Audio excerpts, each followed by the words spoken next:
जीवन कितना सुखद सलोना, योगी पवित्र जीवन। ఓం శాంతి. 17/10/87 అవ్యక్తవాణి 24/1/21 रिवाइज। ब्राह्मण जीवन का श्रृंगार पवित्रता। ब्राह्मण जीवितानिकी श्रृंगारमु पवित्रता। आज बाप दादा अपने विश्व के चारों ओर के विशेष होनहार पूज्य बच्चों को देख रहे हैं। ఈరోజు బాప్ దాదా విశ్వంలో నలువైపులా ఉన్న తన విశేషమైన కాబోయే పూజ్యులైన పిల్లల్ని చూస్తున్నారు। सारे विश्व में से कितने थोड़े అమూల్య రత్న పూజనీయ బనే హే। మొత్తం విశ్వంలో నుంచి ఎంత కొద్ది మంది మాత్రమే అమూల్యమైన రత్నాలుగా అయ్యారు। पूजनीय आत्माएं ही विश्व के लिए विशेष जहान के नूर बन जाते हैं। పూజనీయులైన ఆత్మలే విశ్వానికి విశేషంగా వెలుగుగా అవుతారు। जैसे इस शरीर में नूर नहीं तो जहान नहीं, ऐसे विश्व के अंदर पूजनीय जहान के नूर आप श्रेष्ठ आत्माएं नहीं तो विश्व का भी महत्व नहीं। పూజనీయులు ప్రపంచానికి వెలుగు అయిన శ్రేష్ఠాత్మలు మీరు లేకపోతే విశ్వానికి మహత్వమే లేదు। स्वर्णयुग व आदि युग व सतोप्रधान युग नया संसार आप विशेष आत्माओं से आरंभ होता है। స్వర్ణిమ యుగము, ఆది యుగము, సతోప్రధాన యుగము, కొత్త ప్రపంచము విశేషాత్మలైన మీతోనే ఆరంభము అవుతుంది। నయే విశ్వకే ఆధారమూర్త పూజనీయ ఆత్మయే ఆప్। కొత్త విశ్వానికి ఆధారమూర్తులు పూజనీయ ఆత్మలు మీరే। तो आप आत्माओं का कितना महत्व है। మరి మీరంతా ఆత్మలకి మీరందరికీ ఎంత మహత్వం ఉంది। आप पूज्य आत्माएं संसार के लिए नई रोशनी हो। పూజ్యాత్మలైన మీరు ఈ ప్రపంచానికి కొత్త వెలుగు। आपकी चढ़ती कला विश्व को श्रेष्ठ कला में लाने के निमित्त बनती है। మీ వృద్ధి కళలు విశ్వాన్ని శ్రేష్ఠ కళల్లోకి తీసుకురావడానికి నిమిత్తము అవుతాయి। మీరు పతన కళల్లోకి వస్తే ప్రపంచానికి కూడా పతన కళలు మొదలవుతాయి। आप परिवर्तन होते हो तो विश्व भी परिवर्तन होता है। మీరు పరివర్తన అయితే విశ్వం కూడా పరివర్తన అవుతుంది। इतने महान और महत्व वाली आत्माएं हो। అంత మహాన్ ఆత్మలు, అంత మహత్వమున్న ఆత్మలు మీరు। आज बाप दादा सर्व बच्चों को देख रहे थे। ఈరోజు బాప్ దాదా పిల్లలందరినీ చూస్తున్నారు। ब्राह्मण बनना अर्थात पूज्य बनना, क्योंकि ब्राह्मण से देवता बनते हैं और देवताएं अर्थात पूजनीय। బ్రాహ్మణులు అవ్వడం అంటేనే పూజ్యులు అవ్వడం, ఎందుకంటే బ్రాహ్మణులే దేవతలు అవుతారు। మరి దేవతలు అంటే పూజనీయులు। सभी देवताएं पूजनीय तो है, फिर भी नंबरवार जरूर है। దేవతలంతా పూజనీయులే, కానీ నంబర్ వారీగా తప్పకుండా ఉన్నారు। किन देवताओं की पूजा विधि पूर्वक और नियमित रूप से होती है। కొందరి దేవతల పూజ విధిపూర్వకంగా నియమిత రూపంలో జరుగుతుంది। और किन्हों की पूजा विधि पूर्वक नियमित रूप से नहीं होती। మరి కొందరు దేవతల పూజ విధిపూర్వకంగా నియమిత రూపంతో జరగదు। किन्हों के हर कर्म की पूजा होती और किन्हों के हर कर्म की पूजा नहीं होती। కొందరు దేవతలకి ప్రతి ఒక్క కర్మకి పూజ జరుగుతుంది, కొందరికి ప్రతి కర్మకి జరగదు। కొందరికి విధిపూర్వకంగా ప్రతిరోజు శృంగారము అవుతుంది, और कोई का श्रृंगार रोज नहीं होता। మరి కొందరికి ప్రతిరోజు శృంగారం జరగదు। ऊपर ऊपर से थोड़ा बहुत सजा लेते हैं, लेकिन విధిపూర్వక नहीं. పై పైన కొద్దో గొప్ప అలంకరిస్తారు కానీ విధిపూర్వకంగా కాదు. कोई के आगे सारा समय कीर्तन होता है और कोई के आगे कभी कभी कीर्तन होता है. కొందరి ముందు రోజంతా కీర్తన జరుగుతూ ఉంటుంది, కొందరి ముందు అప్పుడప్పుడు జరుగుతుంది. ఇన్ సభీ కా కారణ్ క్యా హై? వీటన్నిటికీ కారణము ఏమిటి? ब्राह्मण तो सभी कहलाते हो, ज्ञान योग की पढ़ाई भी सभी करते हैं, फिर भी इतना अंतर क्यों? धारणा करने में अंतर है. బ్రాహ్మణులని అందరూ పిలువబడుతున్నారు, జ్ఞానయోగాల చదువు కూడా అందరూ చదువుతున్నారు, అయినా అంత తేడా ఎందుకుంది? धारणा చేయడంలో తేడా ఉంది. फिर भी विशेष कौन सी धारणाओं के आधार पर नंबरवार होते हैं जानते हो? అయినా కూడా విశేషంగా ఏ ధారణల ఆధారంగా నంబర్ వారీగా అవుతున్నారో తెలుసా? పూజనీయ बनने का विशेष आधार पवित्रता के ऊपर है. పూజనీయులు అవ్వడానికి విశేషమైన ఆధారము పవిత్రత పైనే ఉంది. जितना सर्व प्रकार की पवित्रता को अपनाते हैं, ఎంతగా అన్ని రకాలుగా పవిత్రతని ఆచరిస్తారో उतना ही सर्व प्रकार के पूजनीय बनते हैं, అంతే అన్ని విధాలుగా పూజనీయులు అవుతారు. और जो निरंतर विधि पूर्वक आदि अनादि विशेष गुण के रूप से पवित्रता को सहज अपनाते हैं, మళ్ళీ నిరంతరము విధిపూర్వకంగా ఆది అనాది విశేష గుణం రూపంలో పవిత్రతని సహజంగా అవలంబిస్తారు. వహీ విధిపూర్వక పూజ్య బంతే హై, వాళ్ళే విధిపూర్వకంగా పూజ్యులు అవుతారు. సర్వ ప్రకారకి పవిత్రత క్యా హై? అన్ని విధాలుగా పవిత్రత అంటే ఏమిటి? जो आत्माएं सहज स्वतः हर संकल्प में, बोल में, कर्म में सर्व अर्थात ज्ञानी और अज्ञानी आत्माएं सर्व के संपर्क में सदा पवित्र वृत्ति, दृष्टि, वाइब्रेशन से यथार्थ संपर्क संबंध निभाते हैं. इसको ही सर्व प्रकार की पवित्रता कहते हैं.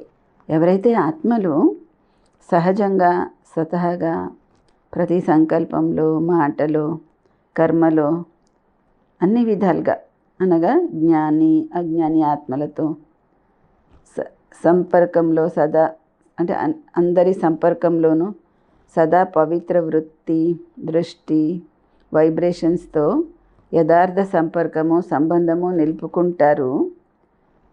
వాళ్ళని అన్ని విధాలుగా పవిత్రత అని చెప్తారు. स्वप्न में भी स्वयं के प्रति या अन्य कोई आत्मा के प्रति सर्व प्रकार की पवित्रता में से कोई कमी ना हो. స్వప్నంలో కూడా స్వయం కోసం కానీ ఇతర ఏ ఆత్మల పట్ల కానీ సర్వ విధాల పవిత్రతలో ఏ మాత్రము లోటు అనేది ఉండకూడదు.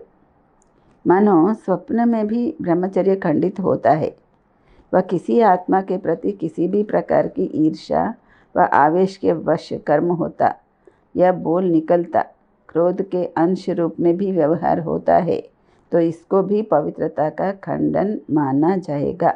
ఒకవేళ స్వప్నంలో కూడా బ్రహ్మచర్యము ఖండితం అయితే లేదా ఏ ఆత్మ పట్లైనా ఏ రకంగానైనా ఈర్ష ఆవేశానికి వశమై కర్మ జరిగితే, మాటలు వస్తే, క్రోధం యొక్క అంశ రూపంలోనైనా వ్యవహారము జరిగితే దీన్ని కూడా పవిత్రత ఖండితం అవ్వడమే అని అంటారు.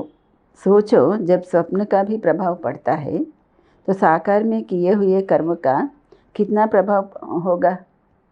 స్వప్నంలో వచ్చేది కూడా ప్రభావం వస్తుంది అన్నప్పుడు సాకారంగా చేసే కర్మల యొక్క ప్రభావం ఎంత వస్తుంది ఆలోచించండి. इसलिए खंडित मूर्ति कभी पूजनीय नहीं होती.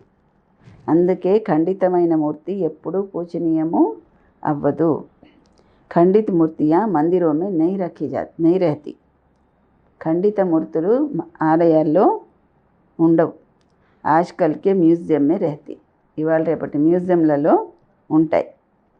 అక్కడ భక్తులు రారు, सिर्फ यही गायन होता है कि बहुत प्यारी मूर्तियां हैं బస్. చాలా ప్రియమైన మూర్తులు అని అందరూ కీర్తిస్తారు అంతే.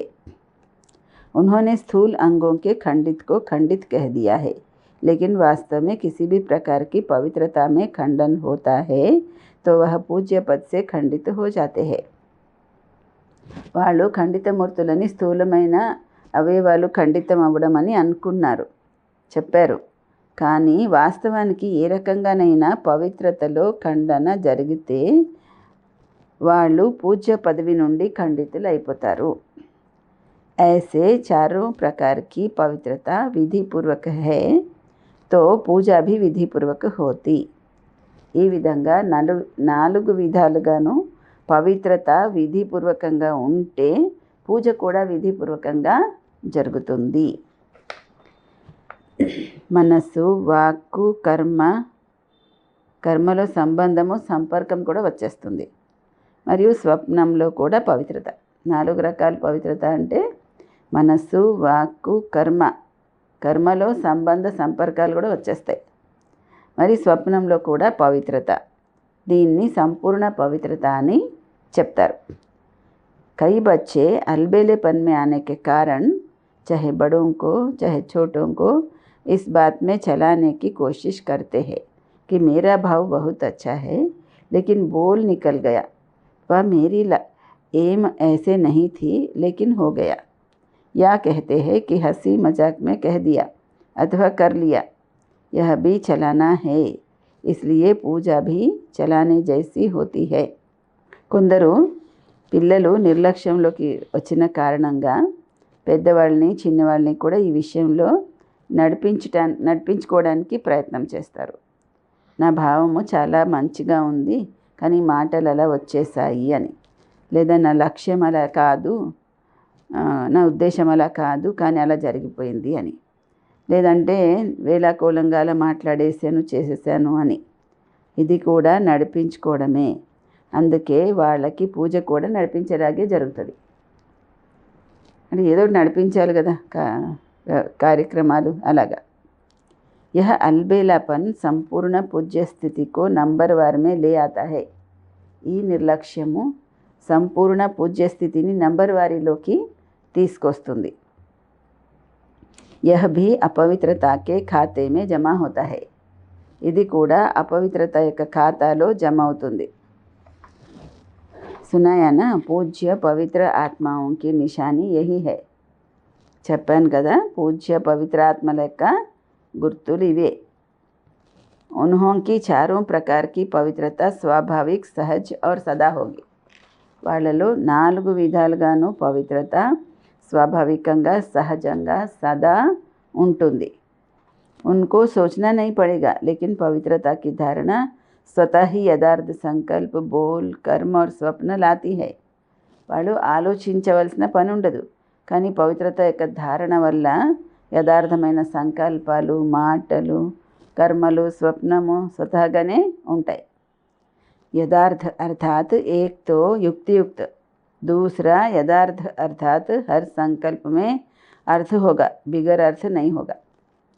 యథార్థము అనగా ఒకటి యుక్తియుక్తంగా ఉండడం, రెండోది యథార్థం అనగా ప్రతి సంకల్పంలోనూ అర్థం ఉంటుంది, అర్థం లేకుండా ఏది ఉండదు. ऐसे नहीं कि ऐसे ही बोल दिया, निकल गया, कर लिया, हो गया. అంటే ఊరికైనా అలా మాట్లాడాను, అలా మాట వచ్చేసింది, చేసేసాను, అయిపోయింది, అలా కాదు. ऐसी पवित्र आत्मा सदा हर कर्म में अर्थात दिनचर्या में यथार्थ युक्त रहती है. అటువంటి పవిత్ర ఆత్మ సదా ప్రతి కర్మలోనూ అనగా దినచర్యలోనూ యథార్థంగా, యుక్తియుక్తంగా ఉంటుంది. इसलिए पूजा भी उनके हर कर्म की होती है. అందుకే పూజ కూడా వాళ్ళకి ప్రతి కర్మకి జరుగుతుంది. అర్థాత్ పూరే దినచర్యకి హోతీ హై. పూర్తి దినచర్యకి పూజ ఉంటుంది. లేవడం దగ్గర నుంచి నిద్రపోవడం వరకు భిన్న భిన్న कर्मలకి దర్శనము ఉంటుంది. अगर ब्राह्मण जीवन की बनी हुई दिनचर्या प्रमाण कोई भी कर्म यथार्थ व निरंतर नहीं करते तो उसके अंतर के कारण पूजा में भी अंतर पड़ेगा. బ్రాహ్మణ జీవితంలో తయారై ఉన్న దినచర్య ప్రకారము ఏ ఒక్క కర్మ అయినా యథార్థంగా నిరంతరము చేయకపోతే దాని అంతరం కారణంగా వాళ్ళ పూజలో కూడా అంతరము వస్తుంది. मानो कोई अमृत वेले उठने की दिनचर्या में विधिपूर्वक नहीं चलते. ఎవరైనా అమృత వేళ లేచేటువంటి దినచర్యలో విధిపూర్వకంగా నడవట్లేదు అనుకోండి, तो पूजा में भी उनके पुजारी भी उस विधि से नीचे ऊपर करते. మరి వాళ్ళకి పూజలో కూడా వాళ్ళ పూజారులు ఆ విధిలో వెనక ముందు చేస్తూ ఉంటారు. అర్థాత్ పూజారి भी समय पर उठकर पूजा नहीं करेगा. పూజారి కూడా సమయానికి లేచి వాళ్ళకి ఆ దేవతలకి పూజ చేయరు. जब आया तब कर लेगा अथवा अमृत वेले जागृत स्थिति में अनुभव नहीं करते, मजबूरी से वह कभी सुस्ती कभी चुस्ती के रूप में बैठते, तो పూజారి भी मजबूरी से या सुस्ती से पूजा करेंगे. ఎప్పుడు తోస్తే అప్పుడు చేస్తాడు ఆ పూజారి కూడా. అమృత వేళ ఒకవేళ జాగృత స్థితిలో అనుభవం చేసుకోకపోతే బలవంతంగా, ఒకసారి బద్ధకంగా, ఒకసారి చురుక కూర్చుంటే పూజారి కూడా బలవంతంగా బద్ధకంగా పూజ చేస్తాడు, విధిపూర్వకంగా పూజ చేయడు. ఆ విధంగా ప్రతి దినచర్య యొక్క కర్మ యొక్క ప్రభావము పూజనీయులు అవ్వడంలో వస్తుంది. విధిపూర్వకంగా నడవకపోవడం, ఏదైనా దినచర్య ఎగుడు దిగుడు అవ్వడం, అది కూడా అపవిత్రత యొక్క అంశంలో లెక్కబెట్టబడుతుంది. ఎందుకంటే బద్ధకము, నిర్లక్ష్యం కూడా వికారమే.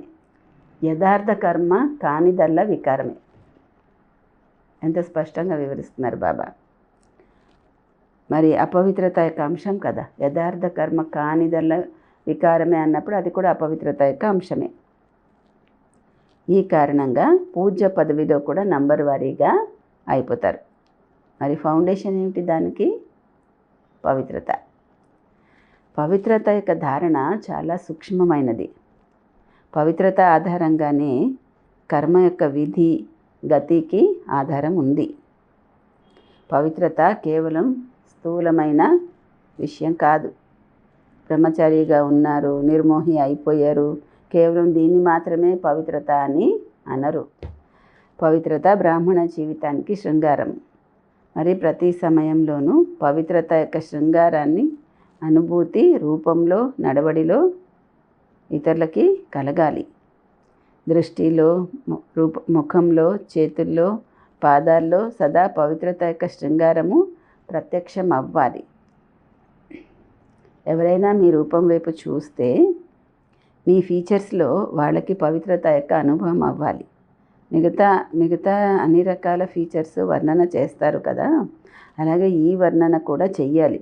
వీళ్ళ ఫీచర్స్లో పవిత్రత కనిపిస్తుంది అని, నయనాల్లో పవిత్రత యొక్క వెలుగు కనిపిస్తుంది, ముఖంలో పవిత్రత యొక్క చిరునవ్వు కనిపిస్తుంది అని.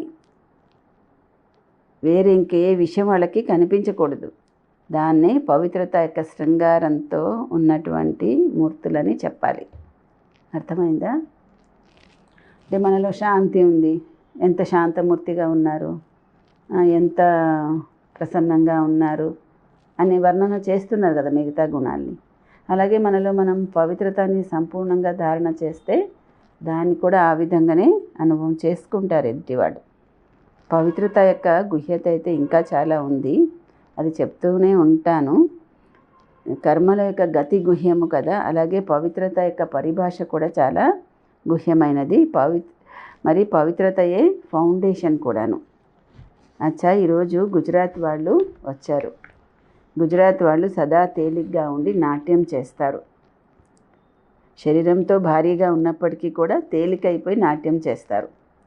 గుజరాత్ యొక్క విశేషత సదా తేలిగ్గా ఉండడం, సదా ఖుషీలో నాట్యం చేస్తూ ఉండడం. సదా ఖుషీలో నాట్యం చేస్తూ ఉంటారు. బాబా గుణగానము తన ప్రాప్తుల యొక్క పాటలు పాడుతూ ఉంటారు. చిన్నతనం నుంచే చక్కగా నాట్యం చేస్తూ పాడుతూ ఉంటారు. బ్రాహ్మణ జీవితంలో ఏం చేస్తున్నారు? బ్రాహ్మణ జీవితం అనగా ఆనందంగా ఉండే జీవితము. గర్భారాస్ చేస్తూ ఆనందంగా ఉంటారు కదా. ఒకవేళ ఆనందం రాకపోతే ఎక్కువగా చేయలేరు. ఆనందంగా ఉండడంలో అలసట రాదు, అలసట లేకుండా అయిపోతారు. మరి బ్రాహ్మణ జీవితం అనగా సదా ఆనందంగా ఉండే జీవితము. అది స్థూలమైన ఆనందము. మరి బ్రాహ్మణ జీవితంలోది మనసుకి ఆనందము. సదా మనసు ఆనందంగా నాట్యం చేస్తూ పాడుతూ ఉండాలి. వాళ్ళు తేలికయ్యి నాట్యం చేయడం పాడడంలో అభ్యాసం అయిపోయారు. మరి వీళ్ళు బ్రాహ్మణ జీవితంలో కూడా డబల్ లైట్గా అవ్వడంలో కష్టము లేదు. మరి గుజరాత్ అనగా సదా తేలిగ్గా ఉండే అభ్యాసం ఉన్నవాళ్ళు, వరదానం ఉన్నవాళ్ళు. మొత్తం గుజరాత్కి వరదానము దొరికింది, డబల్ లైట్. మురళి ద్వారా కూడా వరదానం దొరుకుతుంది కదా. చెప్పాను కదా, మీకు ఈ ప్రపంచంలో యథాశక్తి యథాసమయం ఉంటుంది, యథా తథా ఉంటుంది. మరి వతనంలోనైతే యథా తథా అనే భాష లేదు. ఇక్కడ పగలు కూడా రాత్రి కూడా చూడవలసి వస్తుంది. అక్కడ రాత్రి కానీ పగలు కానీ సూర్యోదయము చంద్రోదయం అలాంటివన్నీ ఉండవు. అన్నిటికీ అతీతంగా ఉంటారు వతనంలో. మరి రావాల్సిందైతే అక్కడికే కదా. పిల్లలు ఆత్మిక సంభాషణలో చెప్పారు కదా, ఎప్పటి వరకు బాబ్దాదా అంటారు, మీరంతా మేము తయారుగా ఉన్నామని చెప్పండి, ఇప్పుడే చేసేయచ్చు అంటున్నారు బాబా. మళ్ళీ ఎప్పటి వరకు అన్న ప్రశ్న అనేదే లేదు. మీరంతా మేము తయారుగా ఉన్నామని చెప్తే ఇప్పుడే చేయొచ్చు, సమాప్తి. అందుకని ఎప్పుడు అన్న ప్రశ్న లేదు. మాల పూర్తిగా తయారవ్వనంత వరకు. పిల్లలు ఎప్పటి వరకు అంటే బాబా ఏమంటారు, మాల పూర్తిగా తయారవ్వనంత వరకు. ఇప్పుడు పేర్లు తీయడం మొదలు పెడితే 108లో కూడా ఈ పేరు వేయినా వద్దా అని ఆలోచించవలసి వస్తుంది. ఇప్పుడు 108 మాలలో కూడా అందరూ ఆ 108 పేర్లే చెప్పాలి. చెప్తారా? లేదు, తేడా వస్తుంది. బాబ్దాదా అయితే ఇప్పుడు ఈ గడియలో చప్పట్లు కొడితే వెంటనే మొదలైపోతుంది. ఏంటి? వినాశనం. ఒకవైపు ప్రకృతి, ఒకవైపు వ్యక్తులు, అందరు రెడీగానే ఉన్నారు. ఆలస్యం ఏముంది? కానీ తండ్రికి పిల్లలందరిపైన స్నేహం ఉంది. చేయి పట్టుకున్నప్పుడే కదా బాబా వెంట వెళ్తారు. చేతిలో చేయి కలపాలి అనగా సమానంగా తయారవ్వాలి. మీరంటారు అందరూ సమానంగా, అందరూ నంబర్ 1గా అవ్వరు కదా అని. కానీ నంబర్ 1 వెనకాల నంబర్ 2 ఉంటుంది కదా అంటున్నారు బాబా. అచ్చా, బాబా సమానంగా అవ్వలేదు, కానీ నంబర్ 1 మణి ఎవరు ఉంటారో వాళ్ళు సమానంగా అయితే అవ్వచ్చు. మూడో వాళ్ళు రెండో వాళ్ళు సమానంగా అవ్వాలి. నాలుగో వాళ్ళు మూడో వాళ్ళు సమానంగా అవ్వాలి. ఆ విధంగా అయినా సమానం అవ్వాలి కదా. ఒకరికొకరు సమీపంగా వస్తూ మాల తయారవుతుంది. అలాంటి స్థితి వరకు చేరుకోవాలి. అదే సమానంగా అవ్వడం. 108 పూసలు 107తోనైతే కలుస్తాయి కదా. 108వ పూస 107తో అయితే కలుస్తుంది కదా. వాళ్ళలాంటి విశేషతలు వచ్చేస్తే కూడా మాల తయారైపోతుంది. నంబర్ వారీగా అయితే ఎలాగైనా ఉంటారు.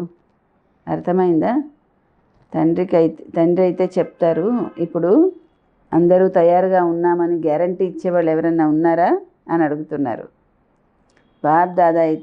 బాబ్దాదాకైతే క్షణం పడుతుంది. దృశ్యం చూపించేవాళ్ళు కదా బాబా. చప్పట్లు కొట్టగానే హరిస్తారు అందరూ వచ్చేసారు అని, అంటే సమయాన్ని పరివర్తన చేయడానికి.